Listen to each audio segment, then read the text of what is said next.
এখন বাজে পুরোপুরি 5টার কাছাকাছি, মানে 4:43 বাজে। আর আমার এক্সারসাইজ হয়ে গেছে।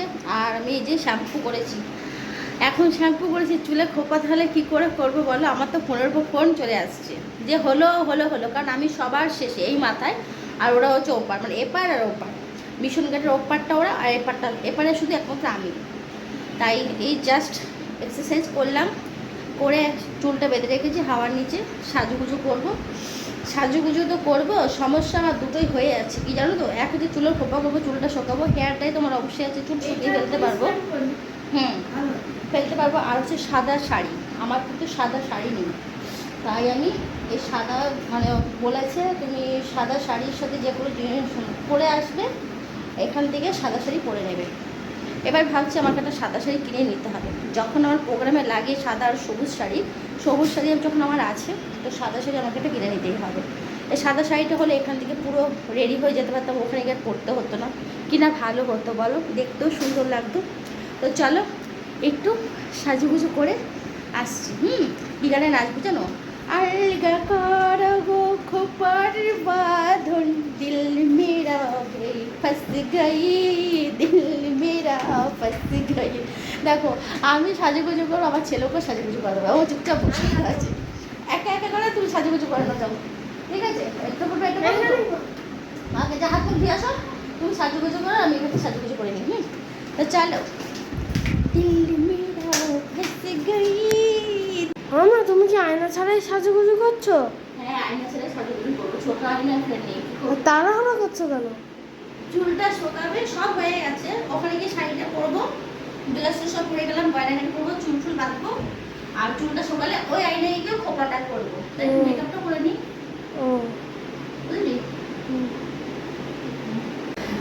এই যে দোকানপাট ছড়িয়ে রাখলাম, আমি রেডি হলাম, এবারে নিয়ে চললাম। ব্যাগ না?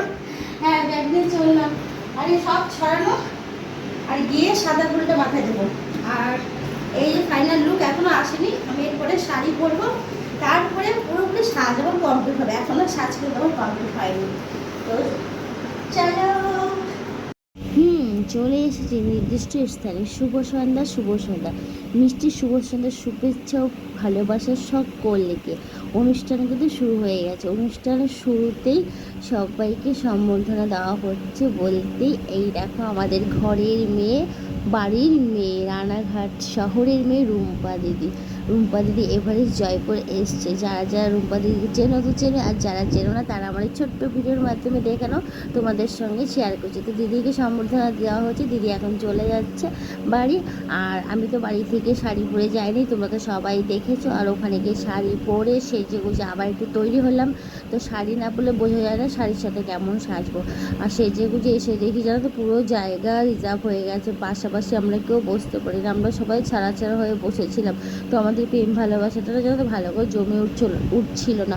আর একটু খুনসুটি না হলে কি ভালো লাগে বলো? একা একা আমি বোর হচ্ছিলাম, আর আমার জন্য সবাই মিস করছে আমি এখানে কেন আলাদা। আর জায়গাটা ছোট হয়ে গেছে জানো তো, ভীষণ আনন্দ হচ্ছে। তো পাশে একজনকে টেনে নিয়ে আসছি, আর দিদিটা কি গল্লুমল্লু না বললো, আমার তো ভীষণ ভালো লাগে, আমার এই বান্ধবীটাকে খুব গল্লুমল্লু খুব ভালো লাগে। আর দেখো সবাই বলছি দাঁড়া তোকে জায়গা করে দিচ্ছি, তুই এখানে না আসতে ভালো হচ্ছে না। দেখো আলটিমেটলি আমার কিন্তু জায়গা হয়ে গেছে, আমি কিন্তু বসে পড়ছি, সবাই মিলে খুনসুটি করছি, কিন্তু একটা সাইড না খুনসুটি করার জন্য পাইনি, সবার মাঝখানে জায়গা পেয়েছিলাম। তো অনুষ্ঠানের শুরুতেই ছিল হচ্ছে আমাদের কিছু কথা, কিছু গান, যেমন ধরো এই দিদিটি বলছে কবিগুরু নজরুলের সম্পর্কে এবং রবীন্দ্রনাথ ঠাকুরের সম্পর্কে। খুব সুন্দর বক্তৃতা দিয়েছে দিদি, বক্তৃতা শুনে তো মন প্রাণ কি বলবো, এতটাই আনন্দে ভরে উঠেছে, সেটা মানে যদি তোমরা শুনতে তাহলে তোমরা বুঝতে পারতে এত সুন্দর দিদি বলেছে। আর এখানে তো অনেকটা গাইডলাইন মেনে কাজ করতে হয়, তার জন্য আমি ভয়েস ভিডিওতে কোনো কিছু আওয়াজ দিতে পারলাম না। তো আমি অনেকটাই ছোটো ছোটো স্কিপ ছেড়েছি, তোমরা যদি কেউ না দেখে থাকো আমার পরিবারে গিয়ে দেখে নাও, তো তাহলেই বুঝতে পারবে দিদি কত সুন্দর বিশ্বকবি রবীন্দ্রনাথ ঠাকুরের সম্পর্কে বলেছেন এবং কবিগুরু নজরুল ইসলামের সম্পর্কেও বলেছেন। বিশ্বকবি রবীন্দ্রনাথ ঠাকুরের এমন কোনো পড়া নেই যে বললে পরে তার মন প্রাণ জুড়বে না। তো আমার তো ভীষণ ভীষণ ভালো লাগে। ছোটোবেলা থেকে বিশ্বকবি রবীন্দ্রনাথ ঠাকুরের পড়া পড়ে আসছি এবং কবিগুরু নজরুল ইসলামের পড়াও পড়েছি। তো ভীষণ ভালো লাগে। তো আর ছিল অনুষ্ঠানে আমাদের দুটো গান আর একটি নাচ। আর যেই দিদি হারমোনিয়াম বাজাচ্ছে সে যে ভীষণ সুন্দর গানের গলা। আমরা তো অত সুন্দর গান পারি না, জাস্ট আমাদের আনন্দ। দেখো আনন্দটা সবার সমান, সবাইকে সব হতে পারে না, কিন্তু আনন্দটা সবার মধ্যেই থাকে। তো এই জীবনে বাঁচার জন্য এইটুকু আনন্দের প্রয়োজন আছে, তাই আমরা সবাই ওই দিদির সাথে গান করছি। আমরা কিন্তু কেউ ছোটো থেকে গান শিখিনি, দিদির সাথে গান করতে পেরেছি।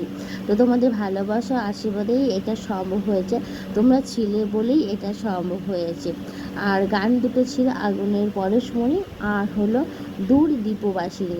এই গানের পরে হচ্ছে আমাদের একটা নাচেরও প্রোগ্রাম আছে। সে নাচের প্রোগ্রামটা অলরেডি আমি ভিডিওটা ছেড়ে দিয়েছি।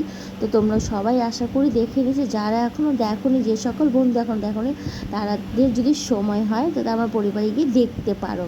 আশা করি সবার ভালো লাগবে। তো ভালো থাকাটা ভালো রাখাটাই আমাদেরই করতে হবে।